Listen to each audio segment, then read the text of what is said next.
Woi, Cok, menjelang Piala Dunia, gue ingin sedikit menceritakan kisah kelam tentang sepak bola seluruh dunia.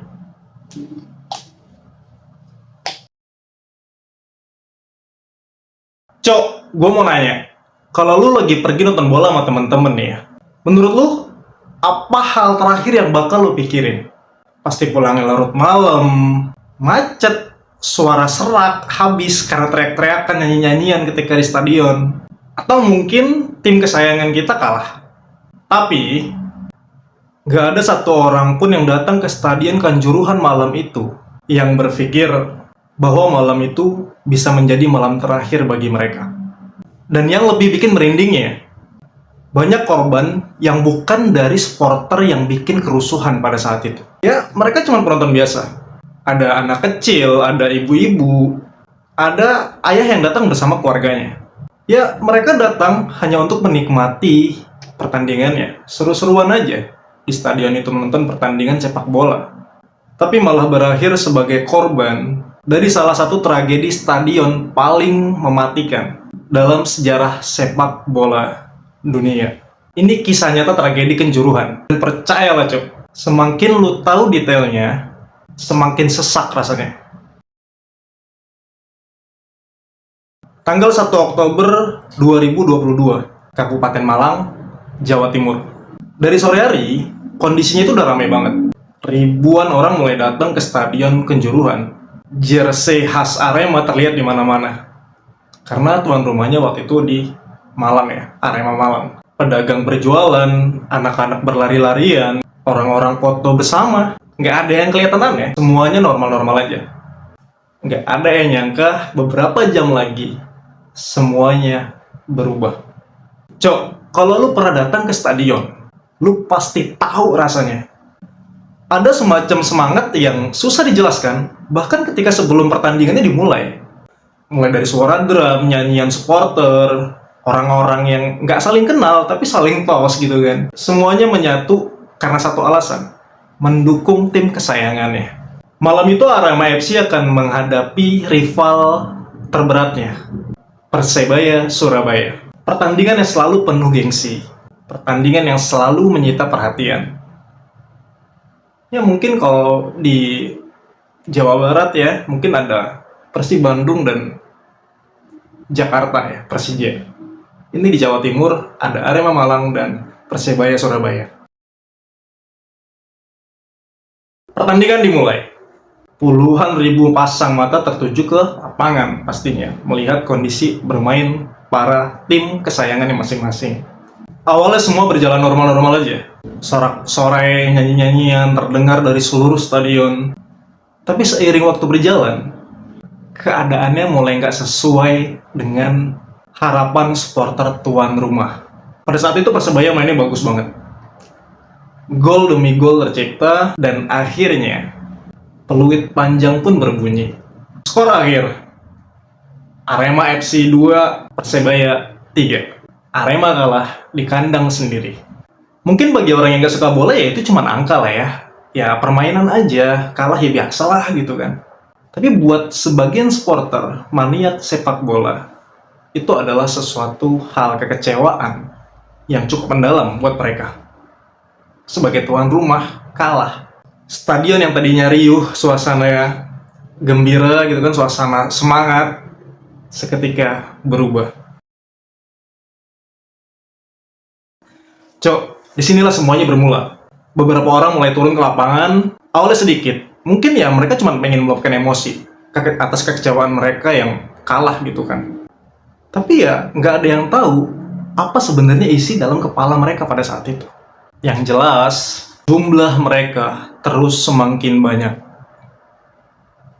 Yang tadinya 1-2 orang yang turun ke lapangan, nyamperin pemain gitu kan, lama-lama bejibun. Puluhan ratusan orang mulai turun. Jadi keadaan itu udah riuh banget lah. Suasananya udah mulai panas tuh. Dan beberapa menit kemudian, dari keputusan yang diambil pada malam itulah yang akan mengubah segalanya. Terdengar suara letusan, dar der dor, dar der dor. Iya, gas air mata ditembakkan kemana-mana. Awalnya banyak orang yang nggak sadar apa yang sedang terjadi sebenarnya. Tapi beberapa detik, beberapa menit kemudian, jelas mata mulai perih, tenggorokan mulai panas, napas udah sesak, orang-orang mulai batuk, anak-anak nangis, dan jelas orang tuanya pada panik, dan masalah terbesarnya muncul. Gas itu bukan cuma sekedar mengenai orang-orang yang ada di lapangan, tapi seluruh isi di tribun itu, di stadion itu, kena dampak dari gas tersebut. Coba kalian bayangin, Cok. Lu lagi duduk, tiba-tiba mata lu kayak disiram air cabai. Tiba-tiba napas rasanya berat banget. Sesek pastinya. Yang pada akhirnya semua orang tuh mulai berdiri. Mulai pada berlari lah, lari-larian. Semuanya mulai teriak-teriak. Dan ya, kepanikan terjadi. Dan panik itu lebih cepat menyebarnya daripada api. Teriakan terdengar dari mana-mana. Dalam hitungan detik, ribuan orang gerak bersamaan menuju ke satu pintu keluar. Dan disinilah bencana sebenarnya terjadi. Bukan di lapangan, bukan saat pertandingan, tapi di pintu keluar stadion. Karena ketika ribuan manusia berusaha bareng-bareng secara berbarengan menuju satu pintu keluar, dan ya, kondisi itu akan menjadi sangat berbahaya.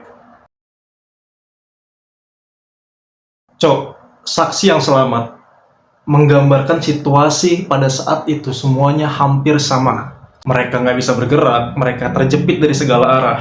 Dada mereka ketekan pastinya karena impit-impitan.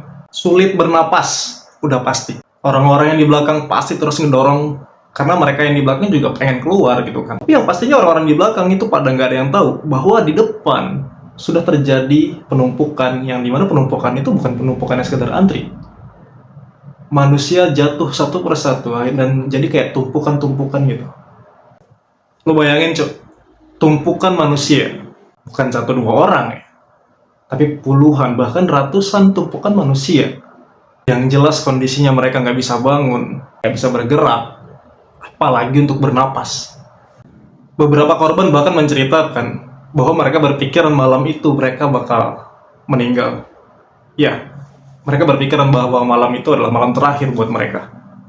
Karena kondisi pada saat itu udara tuh bener-bener kayak nggak ada, kayak kosong banget, kayak bener-bener pengap banget.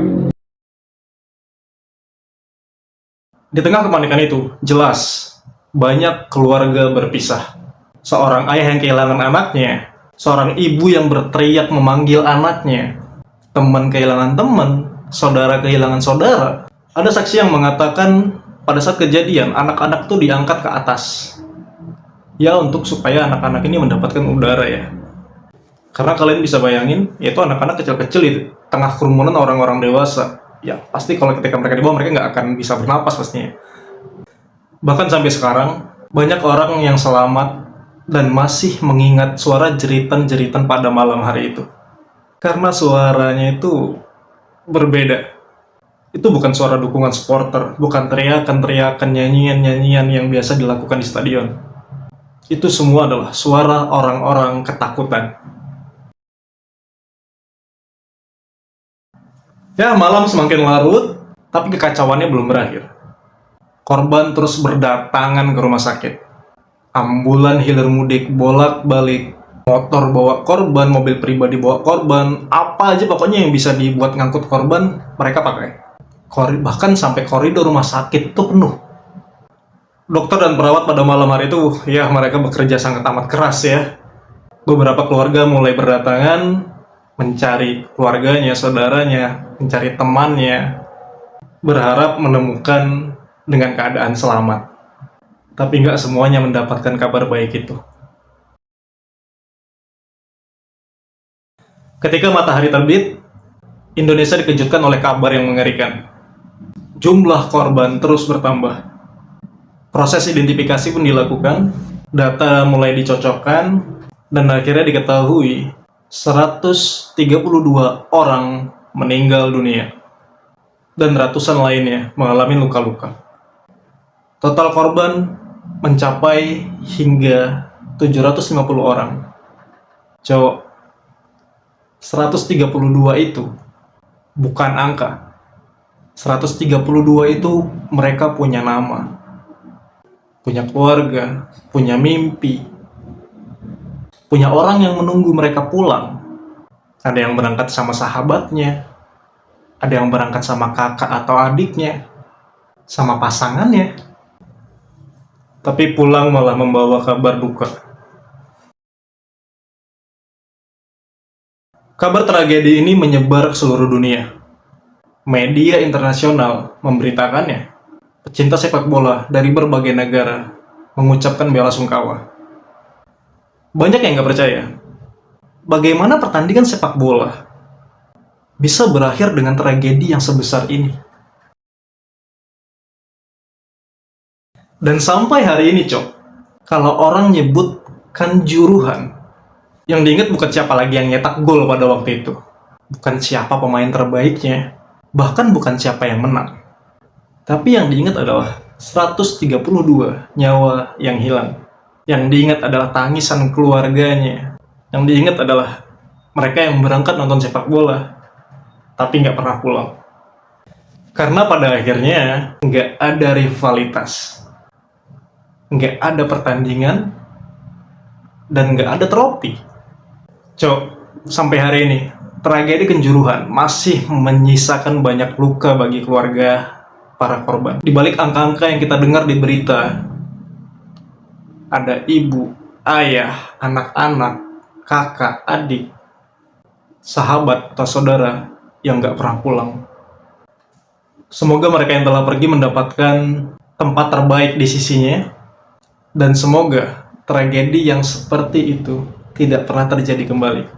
Karena pada akhirnya nggak ada yang lebih berharga daripada nyawa manusia. Ya, jaga diri kalian baik-baik, jaga orang-orang yang kalian sayangi, karena kita nggak pernah tahu kapan sebuah pertemuan akan menjadi yang terakhir. So, ini dari Suara Kegelapan. Terima kasih sudah menemani dan mendengarkan cerita ini dari awal hingga akhir ini. Kalau kalian punya pendapat atau ingin berbagi cerita tentang peristiwa ini, tuliskan di kolom komentar ya. Oh iya, jangan lupa klik subscribe untuk perkembangan channel ini. Like juga jika kalian suka. Dan share ke teman-teman kalian untuk bisa lebih berhati-hati dalam situasi apapun, kondisi apapun, dan dimanapun. Dan sampai jumpa di cerita selanjutnya.